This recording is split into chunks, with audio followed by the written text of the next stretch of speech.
Hello and welcome back to Chef Wannabe's Life. My name is Chris, and today I'm going to share haluski with you. This is a dish that is popular in Poland, Slovakia, the Ukraine, all those places, but it's a dish that I was recently introduced to and I wanted to share it with you. It's very, very easy, and I make mine just a little bit different than other people. You're supposed to, or traditionally you boil the pasta separate, and I do it all in one pan because I am a one pot kind of girl. So you're going to take a small head of cabbage or half of a large head of cabbage, and you're just going to chop it kind of into bite-sized pieces. If you have a few that are a little bigger, just get those chopped up. Remember that the full recipe will be linked in the description box below. In case I don't give a measurement or something, that is where the recipe is. There are no ads, there's no cookies, there's no tracking. It's just click on the link and that's where I keep all my recipes. Your virtual cookbook, per se. Next, you are going to cut up a ring of kielbasa. You can also use bacon, but I chose to use kielbasa because I was kind of hungry for it, and I thought, what a perfect reason to buy some. And so I did. Cut it just into coins, bite-sized coins, and we're going to get that down in our pot. You're going to have your pot on medium, between medium and high, because you guys, I cook everything on high, and this is why I burn everything. It's like this genetic gene pool sort of curse that we all cook everything on high all the time. And so, forgive me. I tried to speed this up so that it wasn't so long for you to watch. I know not everybody's got time to watch a 20-minute video. But we're just going to move that around the pan kind of constantly and let it brown up, get a little bit of color. And then we are going to add our butter. This is a pretty rich dish with that amount of butter, but it's well worth it, trust me. We're going to get that melted down, and that'll help give the kielbasa a little bit more color. This dish is so good, so good. We're going to add like a metric ton of garlic. I used garlic. I didn't have any fresh garlic on hand, but I would say if you're mincing it, then do two big size cloves. And we're just going to let that cook the kind of raw garlic taste out just for a couple of minutes. Keep her moving. And then we are going to add in our cabbage. If you can hear that noise, I'm so sorry. My AC just kicked on, and it is way too hot here today to not have it on. So in goes the cabbage in the hot tub.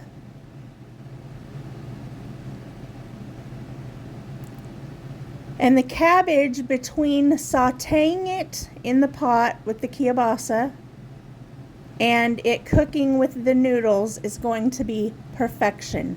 So I would say about 5 minutes, I would like you to move this around the pot. Constantly stir it, or stir it every, minute or so, and just get a little bit of color on it.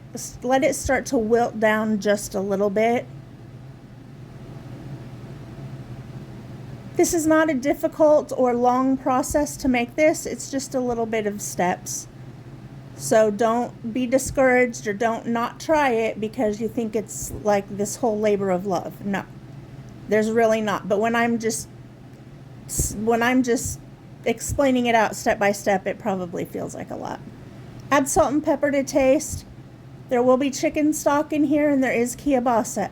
So there is a little bit of salt, but I felt the need to add some more. And pepper. I went heavy on the pepper. See how it's already starting to wilt down a little bit? That's exactly what you want.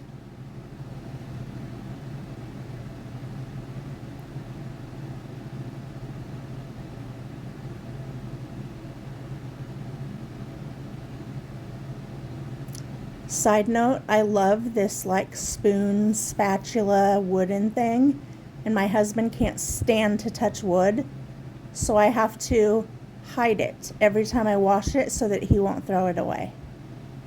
It's pretty hilarious.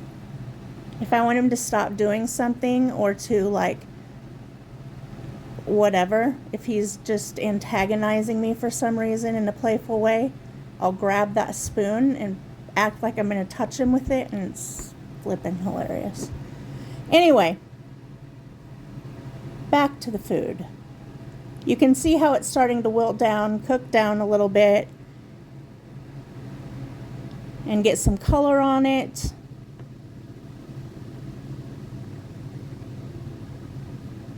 Also, if you're going to add onion, which is traditional, but we don't groove on onion, you can add that in at the same time you add in your cabbage.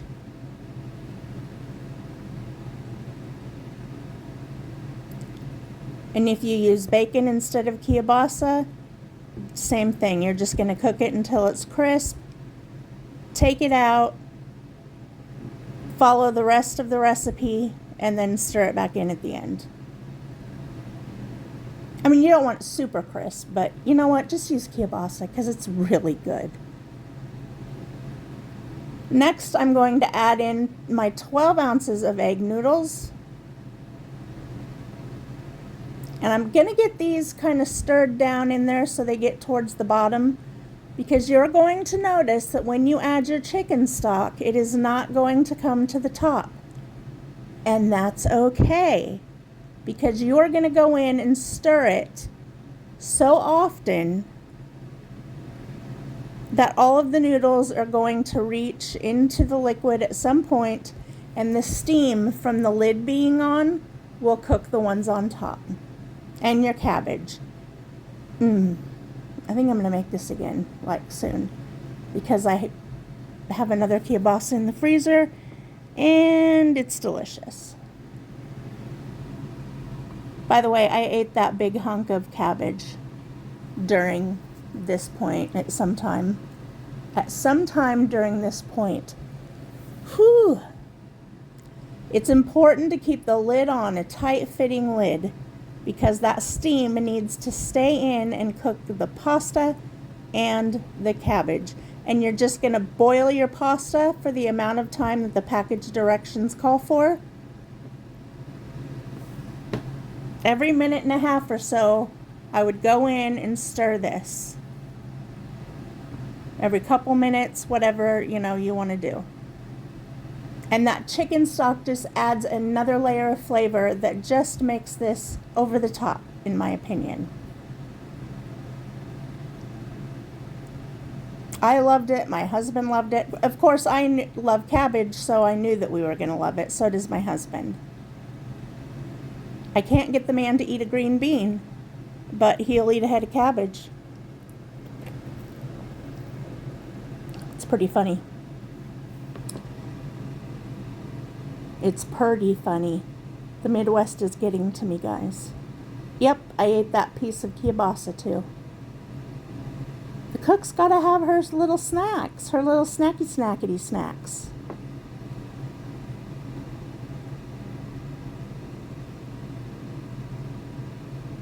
Here you go. You can see that that pasta is getting cooked.